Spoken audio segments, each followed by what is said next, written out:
Mesdames, Messieurs, je vous souhaite une excellente Sainte-Barbe 2020, une Sainte-Barbe particulière dans le contexte de crise sanitaire que nous connaissons. Malheureusement, nous ne pourrons pas cette année vous proposer le spectacle de fin d'année. Nous le regrettons vivement. J'en profite également pour vous parler un petit peu du devenir du musée de la Mine. Vous le savez, ce musée représente beaucoup pour le conseil départemental.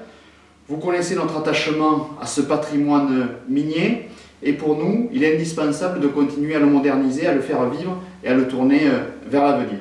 C'est un enjeu fort pour les nouvelles générations que de disposer d'un tel outil. Nous avons la volonté de restaurer en 2021 les galeries en respectant bien évidemment le travail effectué par les jeunes retraités mineurs dans les années 1980. Cette rénovation, cette restauration nous permettra aussi d'accueillir de manière un petit peu plus conviviale l'ensemble de nos visiteurs.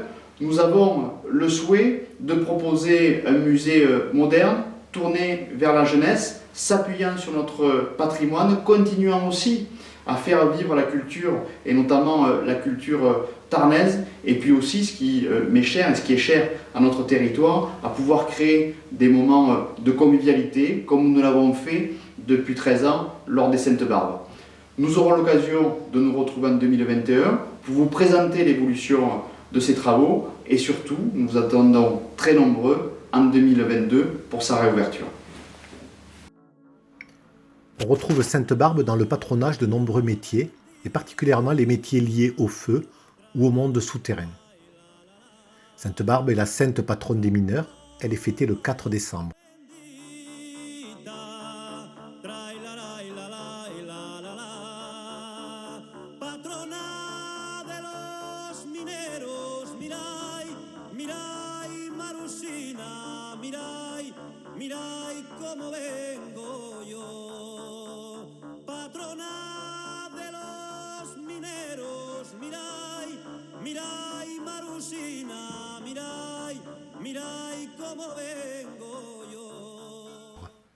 Pour les mineurs, le jour de la Sainte-Barbe est un jour chômé et payé à partir de l'après-guerre.